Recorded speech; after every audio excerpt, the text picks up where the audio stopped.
La plantation Valcourt s'étendait sur des centaines d'hectares dans la Louisiane de 1855. Augustin Valcourt, 38 ans, venait d'hériter de ce domaine après la mort subite de son père. Grand, mince, le regard gris et distant, il incarnait l'image parfaite du planteur prospère.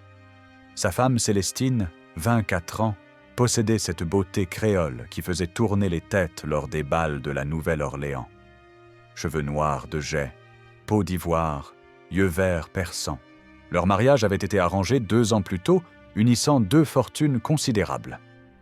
Mais derrière les façades immaculées de la grande demeure, un secret rongea Augustin dès la nuit de noces. Il ne pouvait pas consommer le mariage, pas par manque de désir, mais par une impossibilité physique qui le terrifiait. Les médecins consultés en secret confirmèrent ce qu'il redoutait. Il était stérile, incapable de donner un héritier à son nom. Dans une société où la virilité se mesurait à la capacité d'engendrer, cette révélation était une condamnation sociale. Les familles créoles attendaient des héritiers. Les voisins guettaient les signes d'une grossesse. Célestine elle-même commença à poser des questions, d'abord timides, puis de plus en plus pressantes. Pourquoi évitait-il sa chambre? Pourquoi ces nuits séparées? Augustin passa des mois dans l'angoisse. Il but davantage, s'isola, chercha des solutions désespérées. Les potions de charlatans, les prières, les rituels vaudous achetés en cachette. Rien n'y fit. La pression sociale devenait insoutenable. Lors d'un dîner, son oncle fit une remarque cinglante sur l'absence de descendance. Les rires étouffés des convives résonnèrent comme des coups de fouet. C'est alors qu'une idée germa dans son esprit tourmenté. Une idée si scandaleuse, si perverse qu'il la repoussa d'abord avec horreur. Mais elle revint, insidieuse, s'installant dans ses pensées jusqu'à devenir une obsession. Si lui ne pouvait pas concevoir un enfant, quelqu'un d'autre le ferait pour lui. Parmi les 50 esclaves de la plantation, un homme se démarquait.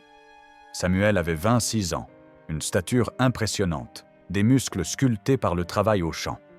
Sa peau d'ébène luisait sous le soleil de Louisiane. Contrairement aux autres, il savait lire et écrire. Compétences enseignées en secret par un ancien maître plus libéral. Son intelligence transparaissait dans son regard, ce qui le rendait à la fois précieux et dangereux aux yeux des surveillants. Augustin l'observa pendant des semaines. Il nota sa force, sa prestance, son maintien. Samuel incarnait tout ce qu'Augustin n'était pas, viril, puissant, fertile. Cette observation vira à l'obsession. Augustin se surprit à épier les moindres gestes de l'esclave, à guetter ses interactions avec les autres. Un soir de juillet, alors que la chaleur étouffante rendait le sommeil impossible, Augustin fit venir Samuel dans son bureau. L'esclave entra, les yeux baissés selon l'usage, mais une tension palpable emplissait la pièce. Augustin versa 2 verres de whisky, un geste qui brisa déjà tous les protocoles raciaux de l'époque. « Tu sais lire, Samuel. Tu comprends donc ce que je vais te dire. » L'esclave hocha la tête, intrigué et méfiant. Augustin tourna autour de lui, inspectant cet homme comme on évalue un animal de concours.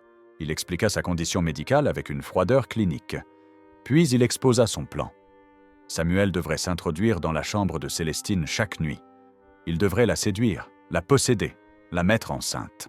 Augustin observerait depuis une alcôve dissimulée derrière un miroir sans teint qu'il avait fait installer. Une fois l'enfant conçu, Samuel recevrait sa liberté et 50 $ or.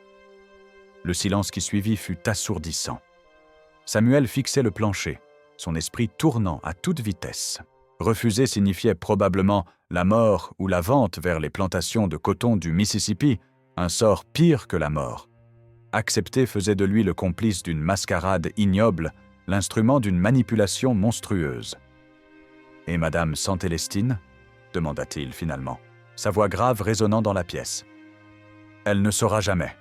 Tu viendras dans l'obscurité complète. Aucune chandelle, aucune lumière. Elle croira que c'est moi. Et si elle découvre la supercherie ?» Augustin sourit, un sourire sans joie. « Elle ne découvrira rien, je m'en assure. » Les préparatifs prirent une semaine. Augustin fit aménager l'alcôve secrète derrière le grand miroir de la chambre conjugale. Il testa l'angle de vue, l'obscurité nécessaire, calculant chaque détail avec une précision maniaque. Il acheta un parfum identique au sien pour que Samuel sente comme lui. Il lui fit porter ses vêtements de nuit pour que le toucher du tissu soit familier à Célestine. Cette préparation méticuleuse révélait la profondeur de sa perversion. Ce n'était pas seulement une question d'héritier. Augustin avait découvert en lui un désir nouveau, dérangeant, celui d'observer. Son impuissance physique avait muté en voyeurisme compulsif. La première nuit arriva. Augustin versa à Célestine un vin épicé contenant une faible dose de laudanum, juste assez pour brouiller ses sens sans l'endormir complètement. Il lui expliqua qu'il avait consulté un médecin, qu'un nouveau traitement lui permettrait enfin de la rejoindre comme un vrai mari. Célestine, qui avait pleuré tant de nuits dans la solitude, accueillit cette nouvelle avec un mélange d'espoir et d'appréhension. Elle se prépara, revêtant sa plus belle chemise de nuit, parfumant sa peau. Dans la pénombre de la chambre, elle attendit. Samuel entra comme un fantôme. Son cœur cognait si fort qu'il crut que Célestine l'entendrait. Il avançait avec une lenteur calculée, testant chaque mouvement. L'obscurité était totale, à peine troublée par un ray de lune filtrant à travers les lourds rideaux. Derrière le miroir, Augustin s'installa sur sa chaise, les yeux rivés sur la scène. Sa respiration s'accéléra. Ses mains tremblèrent. Ce qu'il éprouva dépassait tout ce qu'il avait imaginé. Une excitation trouble, mêlée de honte et de fascination morbide. Samuel s'approcha du lit. Il sentait le parfum d'Augustin qu'on l'avait forcé à porter, une odeur étrangère qui lui donnait la nausée. Célestine tendit les bras dans le noir, murmurant « Augustin ». Enfin, le contact de leur peau provoqua un frisson chez tous les trois, pour des raisons radicalement différentes. Samuel devait accomplir l'acte tout en contrôlant sa révolte intérieure. Célestine croyait retrouver son mari. Augustin observait la violation de sa propre femme, une violation qui l'orchestrait et qui l'excitait. Ce qui suivit fut mécanique pour Samuel, libérateur pour Célestine qui croyait enfin être désirée par son époux, et hypnotique pour Augustin qui découvrait une nouvelle dimension de sa sexualité déviante. Quand ce fut terminé, Samuel se retira aussi silencieusement qu'il était venu. Célestine s'endormit avec un sourire, convaincue que son mariage était enfin consommé. Augustin resta dans son alcôve jusqu'à l'aube, incapable de bouger, revivant mentalement chaque seconde de ce qu'il venait de voir. Cette première nuit inaugura un rituel qui se répéta pendant des mois. 3 fois par semaine, Samuel devait rejoindre Célestine dans l'obscurité. 3 fois par semaine, Augustin se cachait derrière son miroir, observant la scène avec une avidité grandissante. Mais quelque chose changea rapidement. Ce qui avait commencé comme un arrangement purement utilitaire pour concevoir un héritier se transforma en addiction pour Augustin. Il ne se contentait plus d'observer. Il commença à prendre des notes, à dessiner des croquis, à chronométrer les ébats. Son bureau se remplit de carnets secrets détaillant chaque nuit, chaque position, chaque soupir.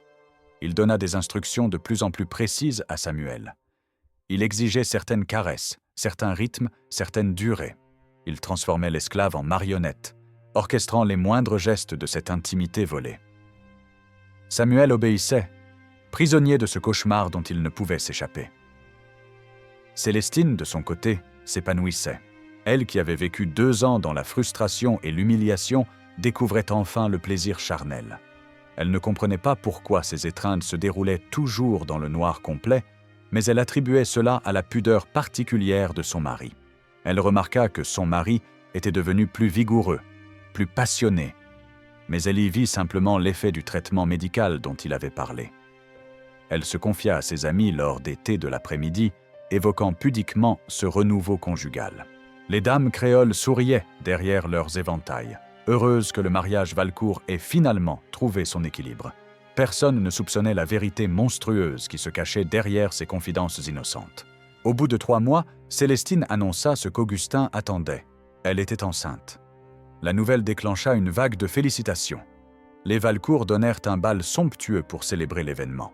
Augustin jouait le futur père comblé, serrant des mains, acceptant les cigares, tandis que Samuel servait le champagne aux invités blancs, invisible dans sa livrée d'esclave domestique. Mais au lieu de mettre fin à l'arrangement, la grossesse de Célestine accentua l'obsession d'Augustin. Il continua d'exiger que Samuel rejoigne sa femme, même enceinte. Il voulait observer cette femme qui portait l'enfant d'un autre, cet enfant qu'il ferait passer pour le sien. Cette supercherie le grisait plus que tout. Samuel commença à changer. L'humiliation quotidienne, la violation répétée de sa propre humanité le rongèrent de l'intérieur. Il qui avait été un homme fier, résistant mentalement à l'esclavage par la lecture et la réflexion, se retrouvait réduit à n'être qu'un instrument sexuel.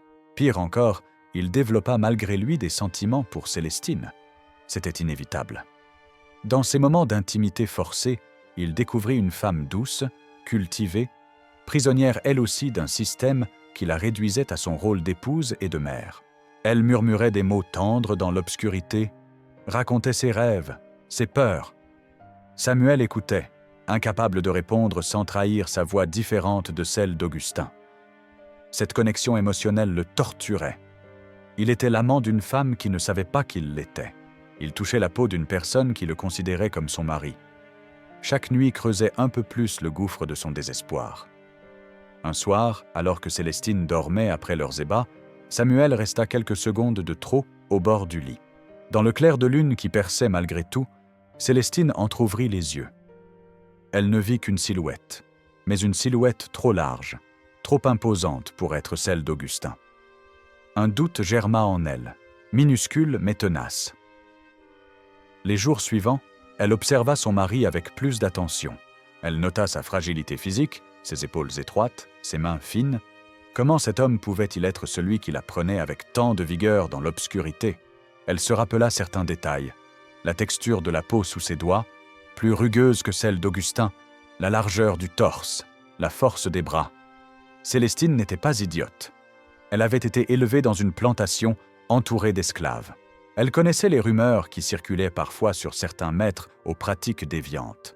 Elle refusa d'abord d'envisager l'impensable. C'était trop monstrueux, trop scandaleux. Mais les indices s'accumulaient. Un soir, elle feignit le sommeil pendant que son mari se retirait. Elle compta ses pas, évalua sa démarche. Trop lourde, trop différente.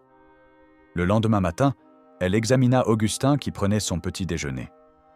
Il ne croisa pas son regard, trop absorbé dans ses journaux. Cette distance constante, ce refus de l'intimité en plein jour, tout prenait soudain un sens nouveau et horrifiant. Célestine mit en place un plan. Lors de la prochaine visite nocturne, elle plaça discrètement une aiguille à coudre sur sa table de nuit. Quand l'homme entra dans sa chambre cette nuit-là, elle attendit le moment propice. Alors qu'il s'approchait, elle saisit l'aiguille et, avec une rapidité qui le prit au dépourvu, elle égratignait légèrement le bras de l'intrus. Samuel étouffa un cri de douleur. Dans le noir, Célestine entendit sa respiration rauque, différente. Elle alluma brusquement une chandelle. La lumière révéla Samuel, figé au pied du lit, les yeux emplis de terreur. Célestine porta sa main à sa bouche, étouffant un hurlement. Pendant une éternité, ils se fixèrent sans un mot. Derrière le miroir, Augustin observait l'effondrement de son stratagème, paralysé. Depuis quand? La voix de Célestine tremblait de rage contenue. Samuel baissa les yeux. Depuis le début, madame. Le bébé. Elle porta instinctivement la main à son ventre arrondi. Aide-moi. Le silence qui suivit fut brisé par un rire hystérique, désespéré. Célestine riait et pleurait simultanément, son esprit tentant d'absorber l'ampleur de la trahison. Son mariage était une comédie, sa vie conjugale, une mise en scène. L'enfant qu'elle portait, le fruit d'un viol orchestré par son propre époux. « Où est-il » cracha-t-elle. « Où est ce lâche » Samuel hésita, puis pointa du menton vers le miroir. Célestine s'approcha, observa son reflet, puis tapa violemment contre la surface. Elle entendit un déclic. Le miroir pivota, révélant l'alcôve et Augustin recroquevillé dans l'ombre, tel un rat pris au piège. La gifle qu'elle lui assena résonna dans toute la maison. Les domestiques aux étages inférieurs entendirent, mais personne n'osa intervenir. Ce qui se passait dans les chambres des maîtres ne les regardait pas. « Espèce de monstre !» hurla Célestine. « Tu m'as fait violer par ton esclave. Tu as regardé. Tu as orchestré tout ça. » Augustin ne trouva rien à dire. Il restait là, misérable, son secret exposé en pleine lumière. Toute sa machination, son vice caché, sa perversion minutieusement organisée, tout s'écroulait. Célestine se tourna vers Samuel. « Pourquoi n'as-tu rien dit ? Il aurait pu me tuer, madame, ou me vendre. Un esclave n'a pas de choix. » Cette réponse frappa Célestine comme un coup de poing. Elle réalisa qu'elle avait face à elle deux victimes de la même manipulation. Augustin avait abusé de son pouvoir sur eux deux, exploitant le système esclavagiste et les conventions conjugales pour assouvir ses pulsions déviantes. Les jours qui suivirent furent tendus. Célestine s'enferma dans sa chambre, refusant de voir Augustin. Elle pleura, hurla, brisa des vases de porcelaine contre les murs. Mais petit à petit, sa rage laissa place à une froide lucidité. Elle était enceinte de 6 mois. Le scandale la détruirait socialement. Une femme ne pouvait pas divorcer sans se ruiner et perdre toute respectabilité. Si la vérité éclatait, elle serait considérée comme souillée, même si elle était innocente. La société créole ne lui pardonnerait jamais d'avoir été touchée par un esclave, même contre sa volonté implicite. Augustin, terrifié par les conséquences possibles, rampa jusqu'à la porte de sa chambre. « Célestine, je t'en supplie, laisse-moi t'expliquer. » « T'expliquer quoi? Ta perversion? Ta lâcheté? » « Je voulais un héritier. C'était pour nous, pour notre famille, notre nom. » « Menteur. C'était pour toi, pour ton plaisir malsain.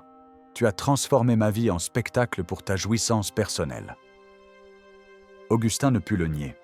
Elle avait raison. L'héritier n'était qu'un prétexte. Ce qu'il recherchait vraiment, c'était l'excitation de voir sa femme possédée par un autre, le frisson interdit de briser tous les tabous sociaux et raciaux. Après une semaine de silence, Célestine convoqua son mari dans le salon. Samuel était présent aussi, sur ordre de Célestine. Cette inversion des hiérarchies troubla profondément Augustin. « Voici ce qui va se passer », déclara Célestine d'une voix glaciale. « Je vais avoir cet enfant. Il portera le nom Valcourt. Nous maintiendrons l'apparence d'un mariage respectable. Mais tu ne me toucheras plus jamais. Tu ne m'approcheras plus. Et lui ? » demanda Augustin en désignant Samuel. « Lui non plus. Cette mascarade s'arrête maintenant. » Samuel sentit un poids s'envoler de sa poitrine. Célestine continua. « Tu vas affranchir Samuel immédiatement. Tu lui donneras 200 $, pas 50. Il quittera cette plantation et nous ne le reverrons jamais. » Augustin voulut protester, mais le regard de sa femme le fit taire. Elle tenait toutes les cartes. Un seul modèle aux autorités et il serait ruiné, peut-être même emprisonné. Faire s'accoupler un esclave avec sa propre femme violait tellement de lois et de normes sociales qu'il ne s'en relèverait jamais. « Et si je refuse ?» tenta-t-il faiblement. « Alors je raconte tout, à ta famille, à mes parents, au shérif. Je décris ton alcôve secrète, tes carnets pervers, tout. Tu seras détruit socialement, peut-être même pendu. Alors tu acceptes mes conditions ou tu perds tout. » Augustin capitula. Il signa les papiers d'affranchissement le lendemain même. Samuel reçut son argent et quitta la plantation Valcourt avant le coucher du soleil, emportant avec lui le poids de 3 mois d'humiliation, mais aussi sa liberté durement gagnée.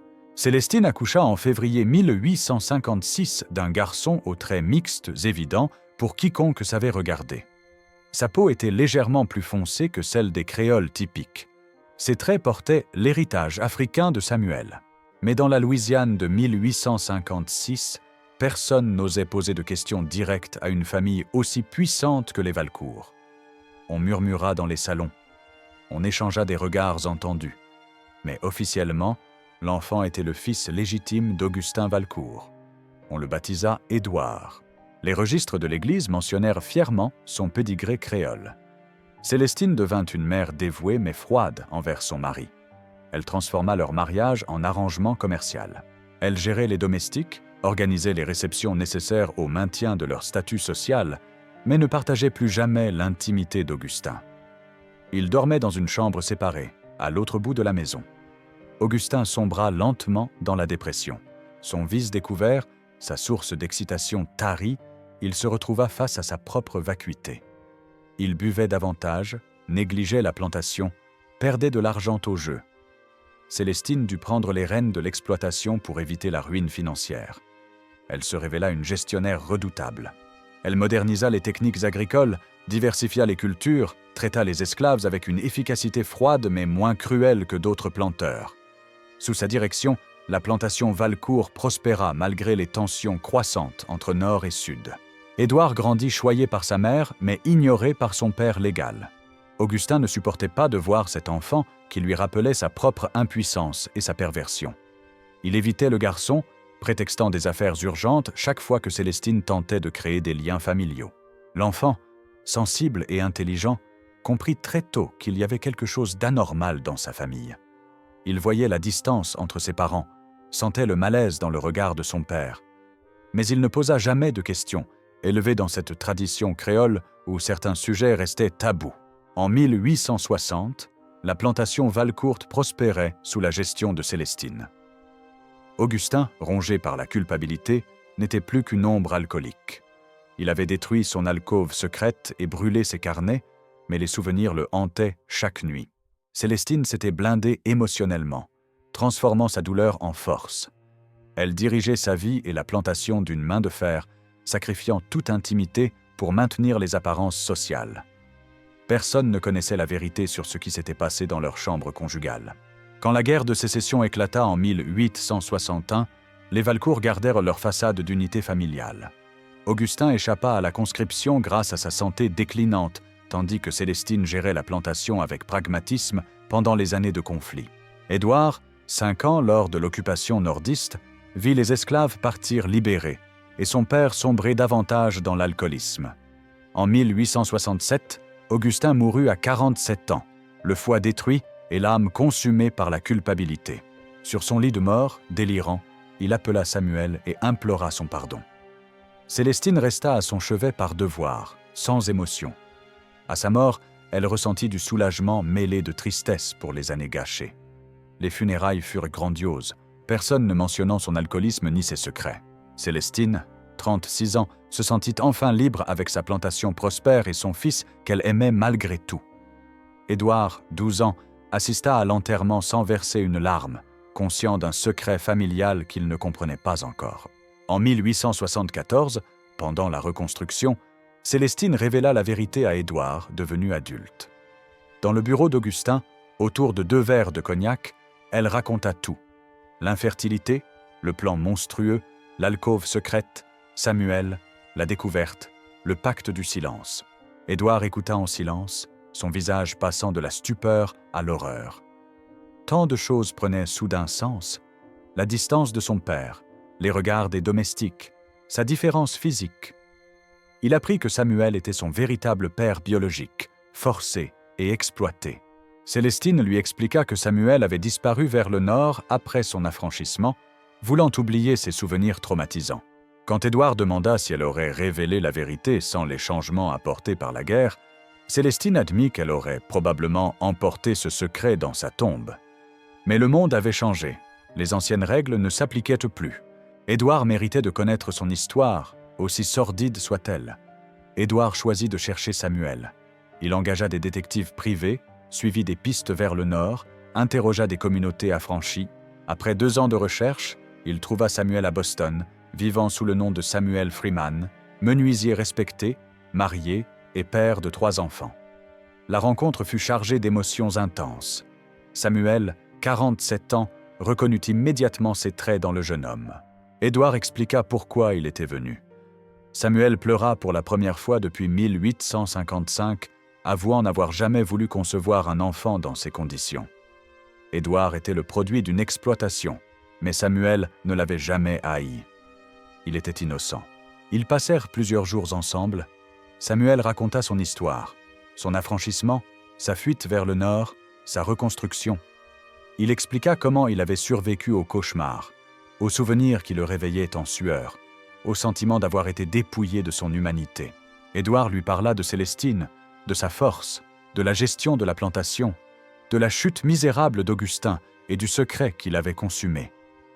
Quand vint la séparation, ils s'embrassèrent maladroitement.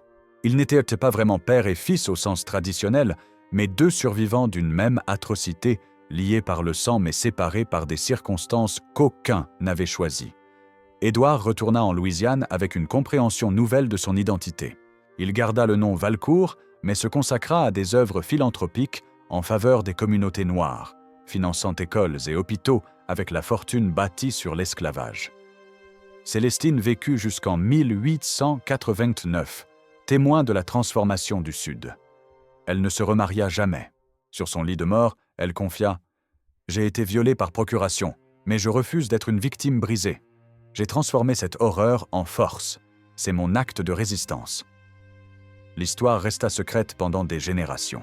Ce n'est qu'en 1920 qu'un historien découvrit la vérité dans le journal intime de Célestine, caché derrière une planche du bureau familial. Choqué, il hésita à publier ses découvertes qui soulevaient trop de questions dérangeantes sur le consentement, le viol, l'esclavage et les rapports de pouvoir. Finalement, il décida de raconter cette histoire pour illustrer les perversions du système esclavagiste et les dégâts psychologiques qu'il causait. Cette histoire révèle les complexités toxiques du pouvoir absolu. Augustin exploita le système esclavagiste pour assouvir ses besoins et découvrit une perversion insoupçonnée. Samuel fut réduit à un instrument, privé de son autonomie. Son affranchissement ne put jamais effacer ses cicatrices psychologiques. Célestine, violée sans le savoir et manipulée dans son intimité, trouva la force de survivre et de transformer sa douleur en résilience. Édouard porta toute sa vie le poids de ses origines, témoin de la capacité humaine à perpétrer le mal au nom de la respectabilité sociale. Aujourd'hui, la plantation Valcourt existe toujours comme musée. Les touristes admirent l'architecture créole sans connaître l'histoire qui s'est déroulée derrière ces murs. Le miroir Santin fut découvert lors de rénovations en 1950 avec sa chaise poussiéreuse, puis scellé à nouveau. Seuls quelques historiens spécialisés connaissent l'histoire complète d'Augustin Valcourt et de son vice caché, exemple révélateur des perversions que permettent les systèmes d'oppression.